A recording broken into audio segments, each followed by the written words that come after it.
कल्पना करो एक ऐसी सुबह की जब पूरी दुनिया अभी सोकर उठ ही रही थी, लेकिन कुछ देशों के आसमान में सूरज नहीं बल्कि बम बरस रहे थे।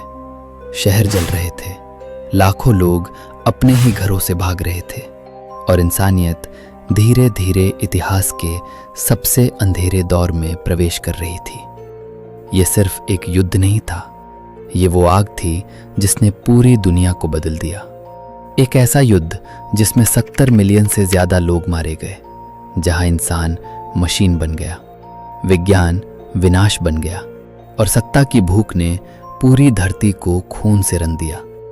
कहानी शुरू होती है पहले विश्व युद्ध के बाद की टूटी हुई जर्मनी से। हार चुकी जर्मनी पर ऐसी शर्तें थोपी गई जिन्होंने पूरे देश को गरीबी, अपमान और गुस्से में धकेल दिया।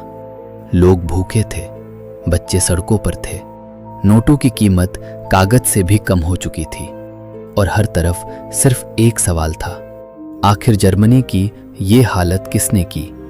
तभी अंधेरे से एक आदमी सामने आता है, एक ऐसा आदमी जिसकी आवाज में गुस्सा था, शब्दों में जहर था, लेकिन लोगों के लिए वो उम्मीद बन चुका था। उसका नाम था एडोल्फ हिटलर, एक फेल्ड आर्टिस्ट जिसने राजनीति को हथियार बना लिया। उसने लोगों के दिमाग में बदले की आग भर दी। उसने कहा कि जर्मनी फिर से दुनिया पर राज करेगा और धीरे धीरे पूरा देश उसके पीछे खड़ा हो गया। नाजी पार्टी बढ़ती गई, विरोध करने वाले गायब होने लगे, मीडिया पर कब्जा हो गया। बच्चों को बचपन से ही युद्ध के लिए तैयार किया जाने लगा और देखते ही देखते जर्मनी एक मिलिट्री मशीन बन गई। फिर आया 1 सितंबर 1939, वो दिन जिसने दुनिया बदल दी। सुबह सुबह जर्मन सेना ने पोलैंड पर हमला कर दिया। आसमान से बम, जमीन पर टैंक्स और इतनी तेज अटैक स्ट्रैटेजी कि दुनिया ने पहली बार ब्लिट्जक्राइग का असली मतलब देखा। बिजली की तरह हमला। कुछ ही दिनों में पोलैंड टूट गया। ब्रिटेन और फ्रांस ने जर्मनी के खिलाफ युद्ध घोषित कर दिया और इसी के साथ शुरू हुआ वर्ल्ड वॉर 2। लेकिन यह सिर्फ शुरुआत थी। हिटलर की सेना अनस्टॉपेबल लग रही थी। डेनमार्क, नॉर्वे, बेल्जियम, नीदरलैंड्स और फिर फ्रांस, एक एक करके यूरोप के बड़े देश गिरते चले गए। पेरिस पर नाजी झंडा लहराने लगा।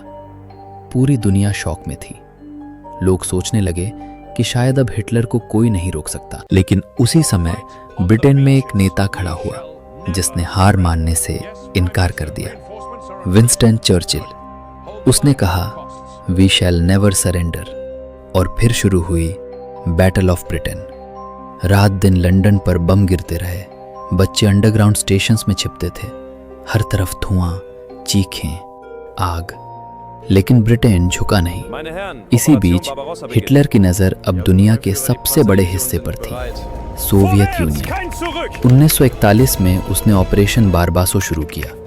लाखों सैनिक, हजारों टैंक्स और इतिहास का सबसे बड़ा लैंड इन्वेजन। शुरुआत में जर्मन आर्मी तेजी से आगे बढ़ी, लेकिन फिर आया रशियन विंटर। बर्फ, भूख, बीमारी, टूटती सप्लाई लाइंस और स्टालिनग्राड, वो शहर जिसने युद्ध की दिशा बदल दी। वहां लड़ाई सिर्फ जमीन की नहीं थी, वहां इंसानियत मर रही थी। सैनिक बिना खाना खाए लड़ रहे थे, लोग बर्फ में जम रहे थे। लेकिन सोवियत रेजिस्टेंस नहीं टूटा। लाखों लोग मारे गए और पहली बार जर्मन आर्मी पीछे हटने लगी। दूसरी तरफ एशिया में जापान अपनी एम्पायर बढ़ा रहा था। उसने चाइना और कई देशों पर कब्जा कर लिया था। लेकिन फिर 7 दिसंबर 1941 को जापान ने अमेरिका के पर्ल हार्बर नेवल बेस पर हमला कर दिया। अचानक आसमान से लड़ाकू विमान आए, जहाज जलने लगे, हजारों सैनिक मारे गए और अमेरिका युद्ध में उतर आया। अब यह सचमुच वर्ल्ड वॉर बन चुका था। पैसिफिक ओशन से लेकर अफ्रीका के रेगिस्तान तक हर जगह सिर्फ युद्ध था। सोल्जर्स महीनों तक अपने परिवारों से दूर थे। कई कभी वापस नहीं लौटे। कुछ लोग जंगलों में मरे, कुछ समुद्र में डूब गए, कुछ बमों के नीचे दब गए। लेकिन युद्ध का सबसे डरावना चेहरा अभी बाकी था, नाजी कॉन्सेंट्रेशन कैंप्स। वो जगहें जहां लाखों निर्दोष लोगों को सिर्फ उनकी पहचान की वजह से कैद किया गया, भूखा रखा गया, मारा गया। होलोकास्ट इंसानी इतिहास के सबसे काले अध्यायों में से एक बन गया। दुनिया धीरे धीरे नाजी एट्रोसिटीज की सच्चाई देखने लगी और अब एलाइज ने फैसला कर लिया था कि इस युद्ध को खत्म करना ही होगा। फिर आया डी डे, 6 जून 1944, इतिहास का सबसे बड़ा एम्फीबियस इन्वेजन। हजारों सैनिक नॉर्मंडी बीचेस पर उतरे, मशीन गन्स बरस रही थीं, पानी खून से लाल हो रहा था, लेकिन एलाइज आगे बढ़ते गए।